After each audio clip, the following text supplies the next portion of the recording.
Ata, okay na tayo dyan. Tapos na tayo dyan. Okay, puntahan natin to sa yung live.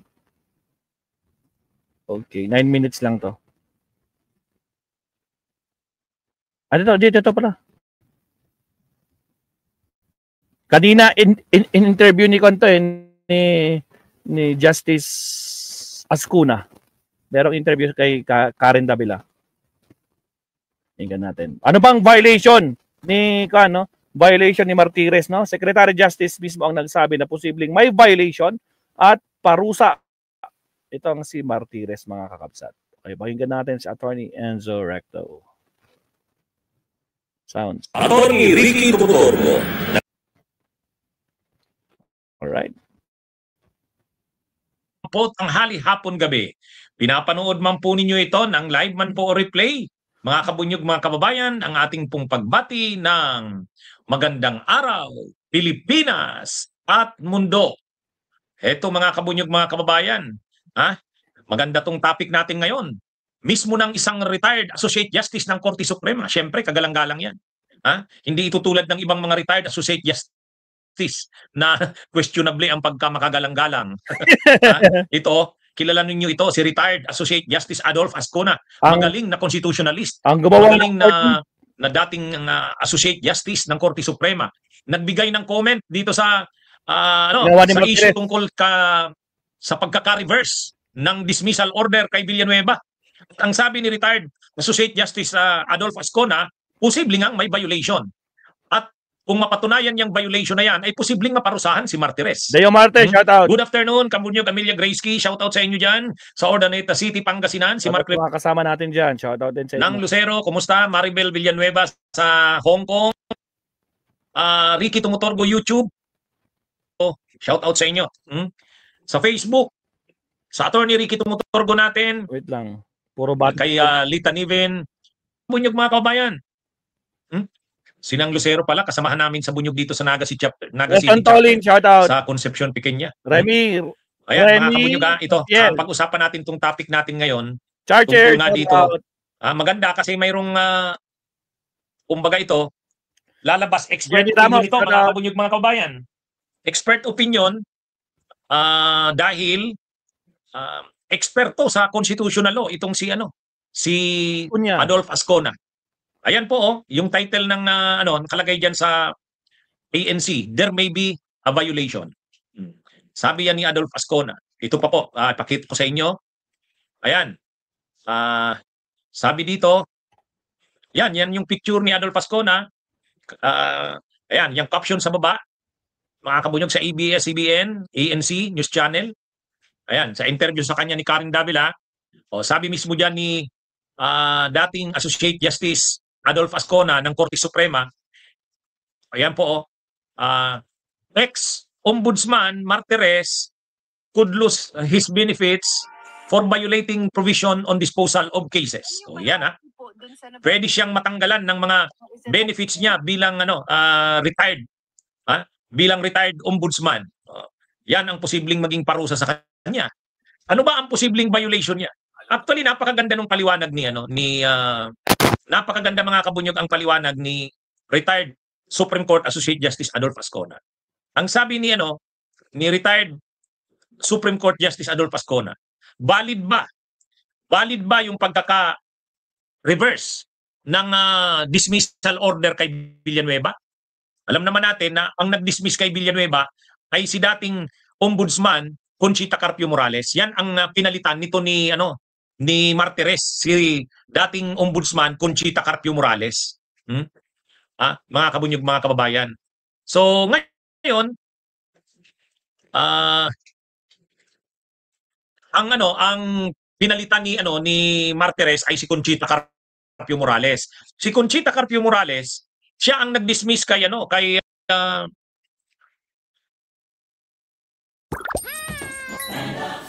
Pasko na ulit. Holiday rush everywhere.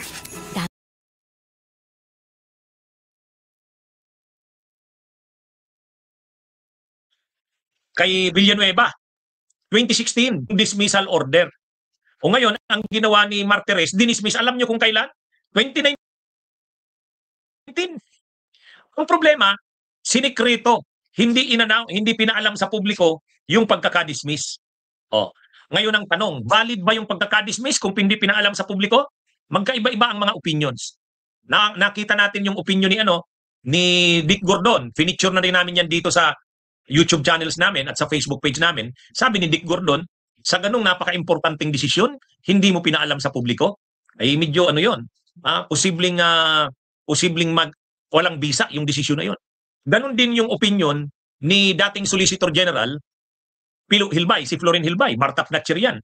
Ang sabi rin ni Florin Hilbay, kung totoo yung sinabi na sinikreto talaga, hindi pinaalam sa publiko, ay pwedeng i-treat lang yon ayon kay Pilo Hilbay, dating Solge nung panahon ni Pinoy, pwedeng i-treat lang yon, ituring lang yon ni Ombudsman Boying Rimulya bilang internal memo. Parang itatrato lang dapat yon bilang internal memo. Dahil internal memo lang yon, pwedeng i-reverse na ni Boying Rimulya. So yan yung mga opinion. Pero dito kay Adolf Ascona, ang opinion ni Adolf Ascona ganito, mga kabunyog. Ang opinion ni Adolf Ascona, valid ba yung reverse ni Martires? Ang sabi ni Adolf Ascona, retired Associate Justice, ang sabi niya, depende kung, ito yon, kung yung pagkaka-release ay yung order ng dismissal, yung reversal ng dismissal ay hindi inatat sa rolyo. May tinatawag kasi kaming mga abogado na rolyo ng kaso. Bawat kaso may rolyo. Yung rolyo, dapat yung desisyon inattach doon sa rolyo. Kung hindi inattach yung desisyon na yon ni Martires, yung kanyang pag-reverse ng dismissal order ay hindi inattach sa rolyo, Alakat ka, Martires. Hindi properly promulgated yung desisyon na yon. Yan po yung requirement, Kumbaga, ang dapat na valid ba yung pagkaka-reverse ni Martires? Ang opinion, legal opinion ng isang expert na constitutionalist, dating retired Associate Justice ng Korte Suprema Adolf Ascona, depende kung yung decision ni Martires na ni-reverse yung dismissal order ni Morales ay hindi inattach sa rolyo ng kaso. Dapat inattach kasi sa rolyo ng kaso. Kung hindi inattach sa rolyo ng kaso, hindi properly promulgated yon. Therefore, invalid yon. Paktay. Invalid yon. So, kailangang imbestigahan yan ng ombudsman o kaya ng Senado. Kasi kung hindi properly promulgated, invalid.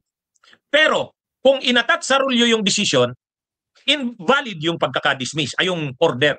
Kaya lang, ang description ni retired Supreme Court Associate Justice Adolf Ascona, ang nangyari kasi dito, kung valid man dahil inattach sa rolyo, pero irregular, o kumbaga unusual pala. Yan yung ginamit na term ni Adolf Ascona. Kumbaga, valid siya, pero unusual. Kumbaga, hindi ganun usually yung dapat Hindi mo siya pwedeng sabihin hindi valid, pero napaka-unusual. Bakit unusual? Sa ganung napaka-importanting kaso na high-profile case, tapos ang involved ay isang mataas na opisyal ng gobyerno, senador, at alam ng publiko yung dismissal order na yon, tapos pag-reverse mo, hindi pinaalam sa publiko, napaka-unusual. Halimbawa na, nalinagay yung decision doon sa rolyo, inattach. That makes the dismissal or the reversal of the dismissal order valid. Pero, unusual pa rin. Napaka-unusual pa rin ayon kay retired Supreme Court Justice Adolf Ascona. Kaya lang, hindi ka naman makukulong, hindi ka naman mapaparusahan dahil lang unusual yung ginawa mo. Kumbaga, hindi ibig sabihin na unusual yung ginawa mo o napaka-unusual nun ay mapaparusahan ka na.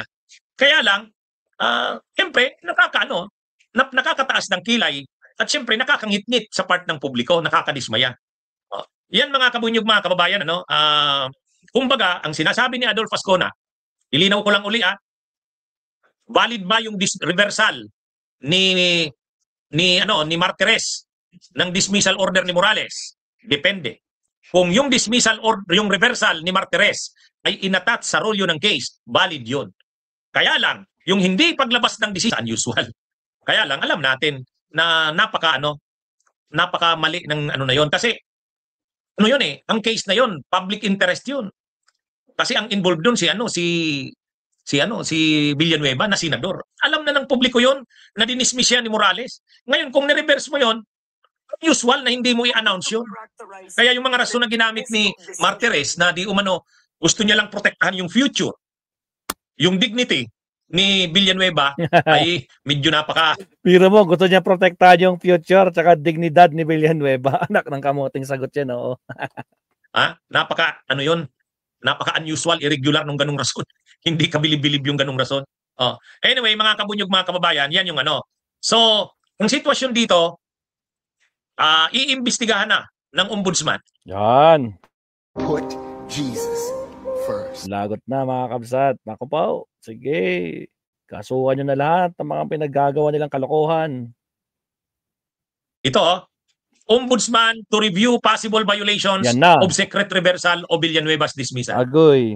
Hindi pa so hindi tatantanan ng bagong ombudsman itong kasong ito ni Villanueva. Kasi nga tulad ng opinion ni retired Associate Justice Ascona, kahit pa sabihing valid yung order, yung dismiss, yung reversal ng decision, kahit valid, assuming na naka-attach naman sa rulyo ng kaso, pero unusual pa rin. Ngayon, kung unusual ito, talagang kailangang imbestigahan. Lalo na pag nalaman sa investigasyon na hindi pala inattach sa rulyo yung desisyon o kaya hindi pala nasunod yung timeline. Ngayon, pinag-uusapan yung timeline. Nagkaroon ba talaga ng motion for reconsideration si Villanueva? Kasi dapat paglabas ng dismissal order ni Morales, dapat mayroon kaagad na within 10 calendar days after receipt ng dismissal order ni Morales, dapat nag-file ng motion for reconsideration. Kung hindi nakapag-file ng motion for reconsideration, yun lang. Irregular yung naging desisyon ni Martires na reverse yung desisyon. So, pagka ganon, invalid yung dismissal order. Yung reversal ng dismissal order. Kaya pwedeng desisyonan yan ngayon ni Ombudsman Boyeng Rimulya. Pwedeng maparusahan si Martires. Anong pwedeng parusa sa kanya? Pwedeng ma-forfeit ang kanyang mga yung kanyang pension bilang retiree. O kasi syempre retiradong opisyal na siya ng gobyerno, retired ombudsman na siya. So mapo-forfeit ang kanyang retirement benefits. At least maganda naman kahit papaano, mga kabunyog, mga kababayan, At least maganda kung ma-forfeit ang kanyang retirement benefits para sapuin niya ang parusa sa kanyang ginawa ni Martires. At maganda ring ma-declare na mali ang ginawa ni Martires para hindi na pagtularan sa hinaharap. Kasi napakatindi talaga ang ginawa ni Martires. Yung tiwala ng taong bayan bilang ombudsman. Ang ombudsman ay tanod bayan. Yan ang tagabantay ng pera ng mga yaman ng bayan. Linalabanan ng ombudsman ang katiwalian. Linalabanan niya ang korupsyon, ang pandarambong sa kaban ng bayan. Yan ang trabaho ng ombudsman. Ang kanyang opisina ay create mismo ng konstitusyon, hindi lang ng ordinaryong batas. Kaya nakakalungkot na ang mga ginawa ni Ombudsman Martires ay yung pagiging tanod bayan hindi niya ginawa, naging tanod pa siya ng mga korap. Naging tagapagtanggol siya ng mga korap. Ang pinotektahan niya yung mga korap. Kaya ito mga kabunyog, mga kabayan, ang maganda dito at sinabi nga ni Ombudsman Boyeng Rimulya, patuloy nilang iimbestigahan. Hindi nila tatantanan ang nangyaring ito na pag-reverse ng decision sa dismissal order ni Villanueva. Kaya kung iniisip ni Senador Villanueva na ligtas na siya dahil reverse na yung dismissal order ni Morales sa kanya, ni-reverse ni Martires, hindi pa.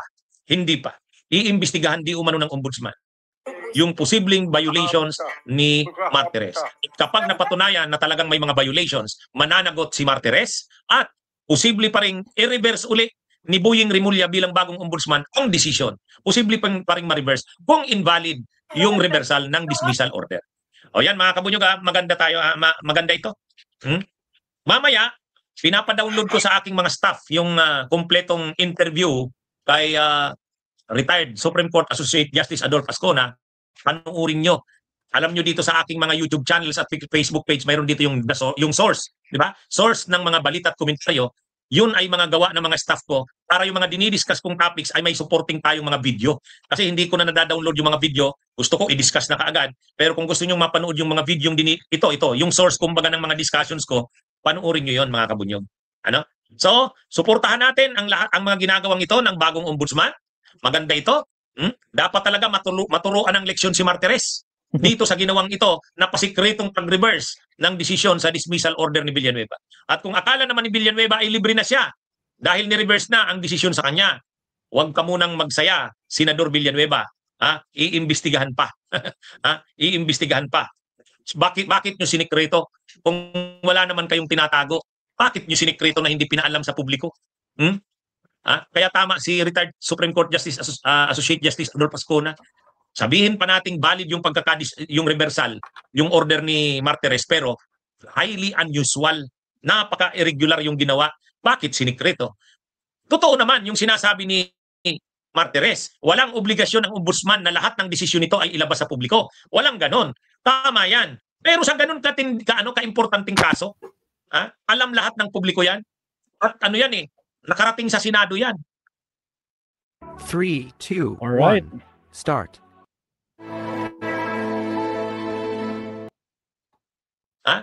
Kasi nung nilabas ni Okay na tayo kay Attorney Enzo. Salamat, Attorney Enzo. No? Nako po, hindi pa tapos ang kalbaryo ni Joel Villanueva. At syempre, itong si Ombudsman Martires. Nako po, pag yan na-discover nila, nako pag hindi nila kinan yung process mismo.